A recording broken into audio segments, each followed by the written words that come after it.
Hello, everyone. My name is Paul Carden, and I'm here with Designing Music Now. Bit of a new face. I don't think I've seen you guys before. That's cool, though. Today we're going to be reviewing Spitfire's Bernard Herrmann Composer Toolkit. It's the year 2019, though. It's about a year and a half since it came out, so why are we coming back to it? I don't know. Why not? There's also some reasons. Spitfire's out with their studio series now. They've got strings out, they've got brass out, and they're going to be coming out with woodwinds soon. And they're all recorded in the same space that this library was recorded in. And that's cool because when this Bernard Herrmann library first came out, it was kind of this weird outcast in the Spitfire line. They were so used to recording in Lyndhurst Hall at Air Studios, but that big place with the big hexagon, you know the one. You've heard it. You've used other Spitfire libraries and you know what's up. It was kind of this weird little library with this very tight, roomy sound and almost cheesy sound in a way that nobody was used to from Spitfire. It was kind of a breath of fresh air, but also kind of terrifying because, like, how are we supposed to use this? What else is it going to go with? It's this weird library with all these weird articulations that really, you could do it with other libraries, but they don't have the same flair, but you can't match the sound, blah, blah, blah. It's a different landscape now, I think. And there's some other libraries out too, such as a Cinematic Studio series. Their Strings and Brass are out now, and they both have kind of the same sort of dry sound, while the Studio One stuff, like Bernard Herrmann and Spitfire Studio series, have a much tighter, denser, dry sound. It's really not dry, actually. It's very roomy. It's not a dry sound, it's a roomy sound, and I think that's an important distinction. But yeah, this library now has partners to play with, and I think it's worth revisiting. So yeah, it's regardless of the room, it's a very special library with a very unique focus. It's inspired by the orchestration of Bernard Herrmann, all of these very specific combinations of instruments direct from his scores. They were able to work with his foundation to get some of this stuff. There's some cool interviews on the site. You should check them out. But yeah, it's engineered, recorded, and mixed by Simon Rhodes, all recorded in the Studio One at Air Studios in the UK. Great stuff. It's a whopping 150 gigabytes. Once it's installed, you'll need a bit more to install it in the first place. But it's jam-packed with content. A lot of mic positions, a lot of combinations of instruments, a lot of articulations, a lot of really good effects patches. Yeah, it's kind of a weird library, but I think it's really fun, and we'll dive on in. So this is a review, so I'll lay down my critiques, my problems with the library, my intended uses, the ways that I've been finding use out of it, at least. And yeah. So as a quick primer, I do have a couple of things going on. I've got a couple of sends set up in east-west spaces too. Adding a bit of extra reverb. Notice that I have the decay time down on all of them, so it's a tighter sound I'm getting out of these things than the usual big concert hall. But be aware of that. It's a not a completely dry sound. I've been having so much fun playing around with this. Just making this demo was like such a blast. There's a lot of fun stuff happening in here. I've got some orchestra chords.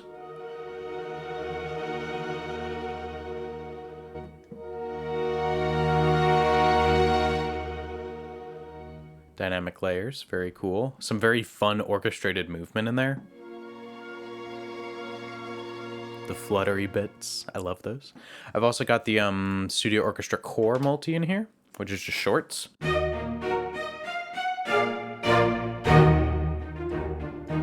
Very fun stuff. They've also got longs in here, a lot of effects patches. I'll go into those in a bit though. I've got high strings octaves in here.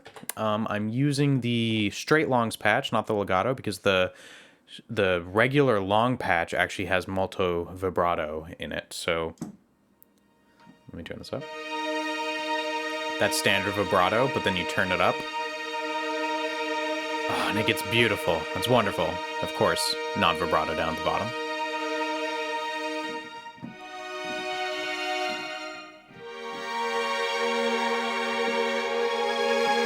Very romantic quality to those vibratos, especially the moltos. I really love it. And I'm using those because the legato patch only has non-vib and standard vibrato.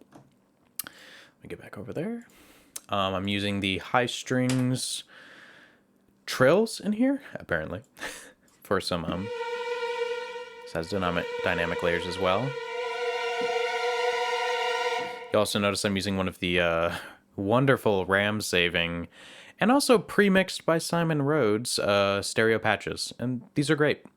You've got a broader perspective in mix 1 and a tighter perspective with more close mics mixed in for mix 2. Love that stuff. High strings effects. Ooh, all this chatter stuff. These actually have dynamic layers. Very cool. Fun stuff. I use those in a few places to add a bit of tension in the background. I've got low strings and trombones. I'm using the shorts.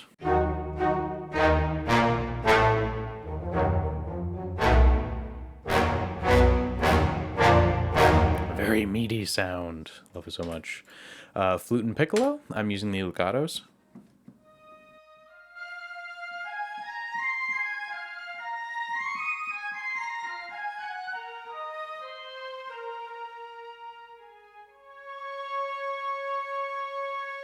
And if I'm not mistaken, let me check here actually. These have vibrato control. Flat. Vibrato. Very nice. And that's in the legato patch too.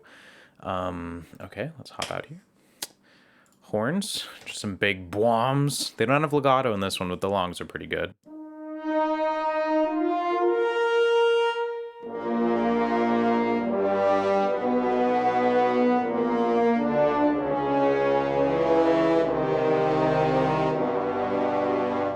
Got some shorts in here. Those are pretty good. How about here? Trumpets and xylophones. This is actually one of my favorite special little patches in here. I'm using that in this section for some fun stuff. I'm using the shorts in octave spread, so it gives you a little more range on the keyboard.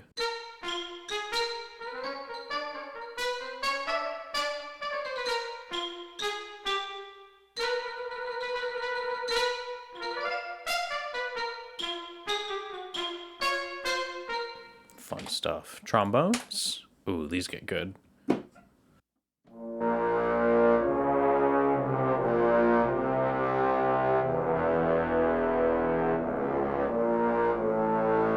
Pretty sure these were sampled in an octave with both regular trombones and bass trombones. Great stuff. Harp and vibrato. Harp and vibraphone, sorry. Vib, I have it condensed over in my track view. This is one of my favorite patches. Great for arpeggios and stuff. And you've got the harp in there, very nice, delicate sound. But then you got the vibraphone in there with the vibes turned on. So kind of a ringy, chorusy effect in there that's really lovely.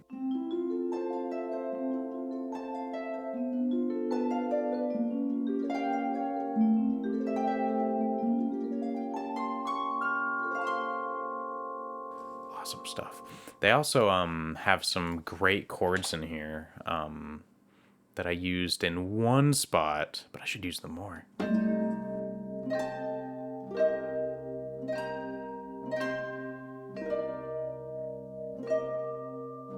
That's just me playing all the C's and only in the minor. If you can see there, I'm only in the minor patches. That's pretty fun. There's a lot here. I hope you're getting the picture. I've got one synth in here.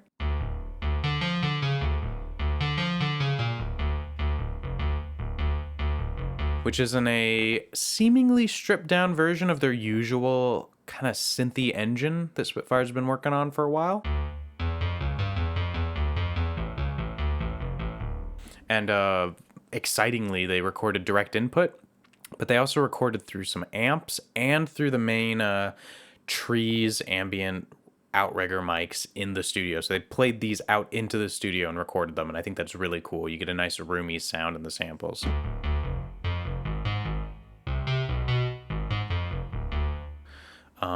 Down here, some really fun percussion stuff. A lot of them have rolls with dynamic layers. snare. Oh, there's some... Those are trash cans. Bongos, anvils and stuff. All sorts of fun little bits and pieces in there. One of my other favorites in the library, the timpani. Hot tip. In the, out of the easy view here, you've got a play two-handed option. And if you look at the keyboard down there, let me move it this way so you can see it behind my stuff there. It mirrors the whole keyboard, the whole range up into the higher area. So you can play two-handed. So this is also up here.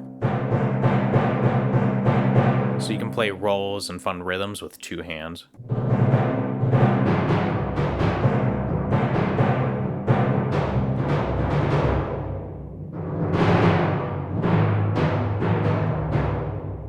That's great. Always a wonderful thing to have a timpani. Oh, and I should point out that there's all different types of sticks in here too. There's some hot rod hits that are really cool.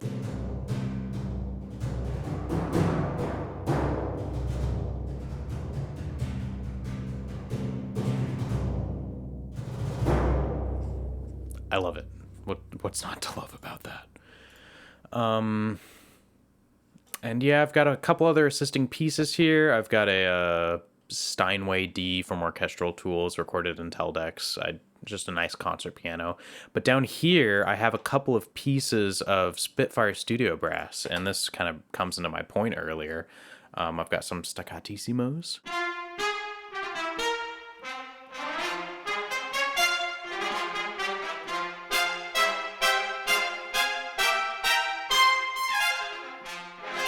And it's recorded in the same space as Bernard Herrmann, so it just pairs in perfectly. Unfortunately, at the moment, I only have the standard edition, so I can't play with the mics, although we should be getting the Pro version pretty soon, and we'll have a big review on all of that stuff soon enough. Yeah, I also have the horn from Studio Brass in here as well. Oh, Spitfire, help. Get out of here. Never come back.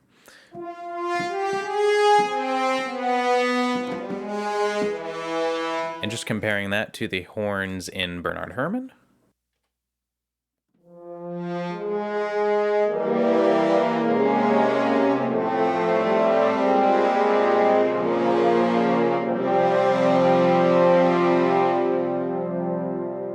I do notice the Bernard has a bit of a warmer sound, but the space matches, and I think that's very important for when you're starting to build out an arrangement that started with the Bernard Herrmann Composer Toolkit. You have now some proper orchestral elements to play with in the rest of the studio series, and that's great. That's just the best. So yeah, that's all of that.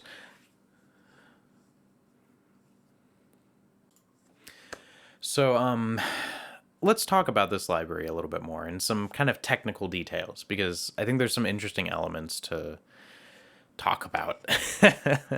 So yeah, I very much recommend you kind of mess around with some additional reverb when you're working with this library. The dry sound is great. It's recorded well. It's all in there in the samples. And if you want that really dry sound, it's perfect. But I do think that supplementing a little bit, or even a bit more than a little bit, can be really, really doable, up to a point. So Studio One at Air Studios is a pretty small place. You can look at some pictures online of this place. It's 100 square meters compared to Lyndhurst Hall, which is Spitfire's normal recording space at Air Studios, which is about 300 meters squared in that main hexagon, but then you've got the galleries up top, which a lot of bloom comes from. The sound travels up there and kind of swims around and comes back, and it's beautiful. It's wonderful. They even set up mics up there for some of the libraries.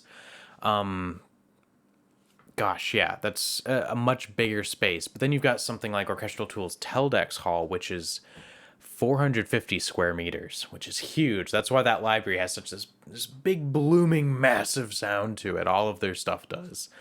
And it's great, but very different than this library.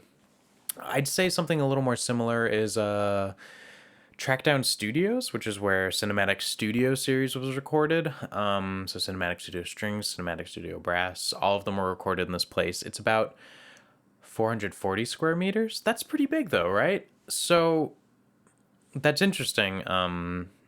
That's another good point that just because the size is similar, the sound and the reverb can be very different. So there's obviously a lot of stuff set up in those sessions for Cinematic Studio Series to kind of deaden the sound and give it a tighter sound. Teldex is tall and it's got a lot of reflective surfaces, but I assume that that place that a Cinematic Studio Series was recorded in has a lot more deadening on the walls. It's a shorter ceiling, stuff like that that kind of deadens the sound, gives it that studio feeling. But then Air Studio one is really interesting. It's a lot of hard surfaces, very close. And you look up pictures of the recording sessions, and they're almost up against the walls. Some of the players, and that's interesting because since they're so close to these surfaces in the space, you get a lot of reflections back. You get a lot of ambience baked into all the samples. You can't escape it. There's nowhere in the room that you can sit a horn, for example, mic it close, and expect to be far enough from the walls to not catch some of that natural sound. So when people say, oh, Bernard Herrmann sounds cheesy, it sounds really dry, it's not a dry library at all. There's a lot of room in it. It's a very dense and tight room, though. So it's very short, but it's not dry. And I think that's a really important distinction. It's a very lovely room. I love the sound of it, but know that it's not going to give you that big cinematic sound of a big symphonic orchestra in a large scoring stage or in a concert hall. Not at all. And I think that's where the library suffers and that you're not going to be able to get it to that place. I think it's also important to talk about some of the negatives of the library. It's such a massive thing. Like, think about that 150 gigabytes of samples, all these different mic positions, and all of these different articulations. I mean, you open this thing up. I mean, just in the studio orchestra patch, you have all of these articulations here and different dynamics layers, all this stuff. There was a lot of editing time. And I mean, you look at they recorded this stuff in 2016. Obviously, Bernard Herrmann Composer Toolkit was the first kind of like almost beta test of their studio sound. Like, we didn't know that they were going to come out with the strings and the brass and soon the woodwinds in that studio. So this is obviously their first run through. I wonder if they wanted to get it out quick to test what people thought of the sound. But yeah, it was all recorded a while ago. It obviously took a while to put this together, but there's some weirdness in some of the libraries, in some of the patches rather. Just some general bugs, some articulations that are swapped around, some rendering errors where articulations run off the screen because there's too many of them. Although other patches, they properly break down into two rows. It's weird. Some funkiness in some of the stereo mixes. This is all stuff that I submitted to Spitfire's bugs very recently, so I'm hoping that they will patch these things soon. And I think they will. I almost wonder if a lot of this hasn't been noticed just because, I feel like this is definitely one of their lesser selling libraries. It's a huge project, and they obviously are so passionate about it. But in the end, there's a couple of places where stuff seems a little bit rushed. I wonder if they realize, like, oh, we recorded all of this content, and like, oh, we need to get it out, and like, oh, just kind of push it out so we can test what people think of this type of sound, not the Bernard stuff, but the studio sound, and then push forward and see how long they can take on the rest of it to really polish it up. At the moment, I don't see the complete polish in this, even though there's so much stuff. It's so good. And a lot of the stuff really just works. There's just some like weird graphical interface stuff, some weird swapped articulations that it's a little funny. It's a little funny. And that a year and a half later, these things haven't been patched out, I think says some things about how many people are buying this and who even worries about that stuff. And also, maybe people notice the bugs and they just don't know how to submit them. Go to Spitfire's support page and send a chat, email, whatever. Let them know. They'll log it. They'll try and do something about it. They're normally pretty cool over there. But yeah, some weird bugs. Oh, something else that has bothered me a lot as I've explored this library. And this is just kind of a learning of the library. This is stuff I can get past, but is a bit tricky for new users. The extended techniques are a little confusing. Wondering why they would like put certain things in some of these patches but not in others. This is a great example. High strings half section. If I load this up, you get a good handful of articulation. You get legato, you get longs, consorts, flautandos, which are beautiful, by the way. They're the best. Let me play them for a second.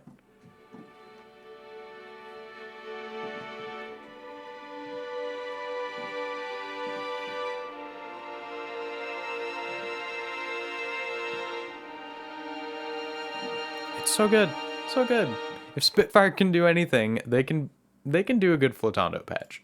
Spiccatos, tenutos, consorts, spiccatos, tremolo, and some effects chatter.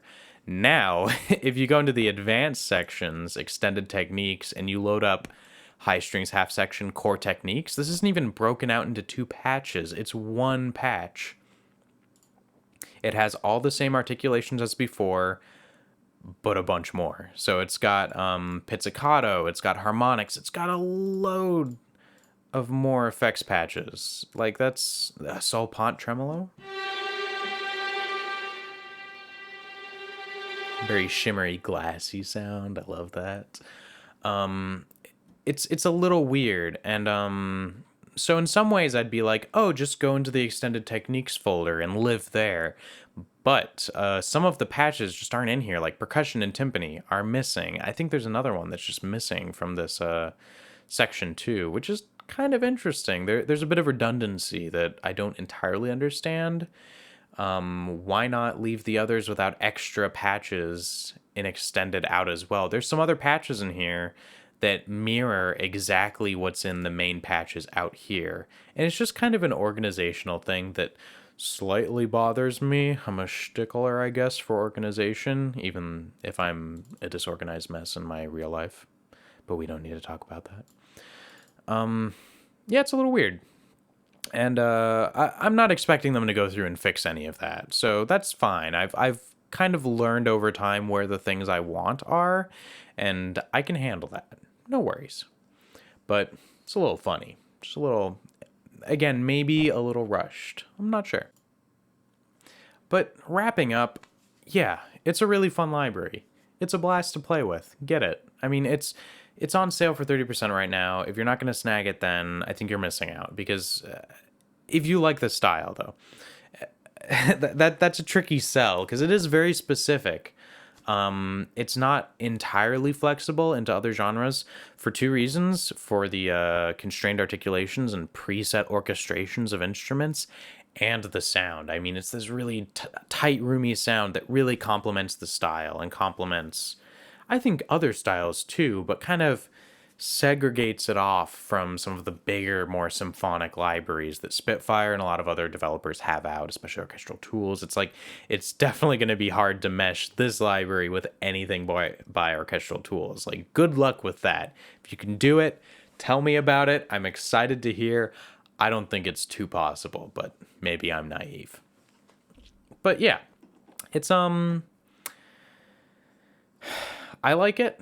I recommend it. It's a weird little thing, but a weird big thing actually. 150 gigabytes is not little, but it's fun.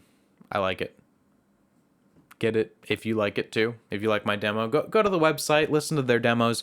If you want to watch somebody trudge through the whole library and play every articulation, something that I'm not gonna do, then gosh, Paul Thompson did it. It's on the website. Go watch it. It's worth watching. This has been Paul Carden with Designing Music Now, and I hope you had a good time. Hope to see you guys again soon.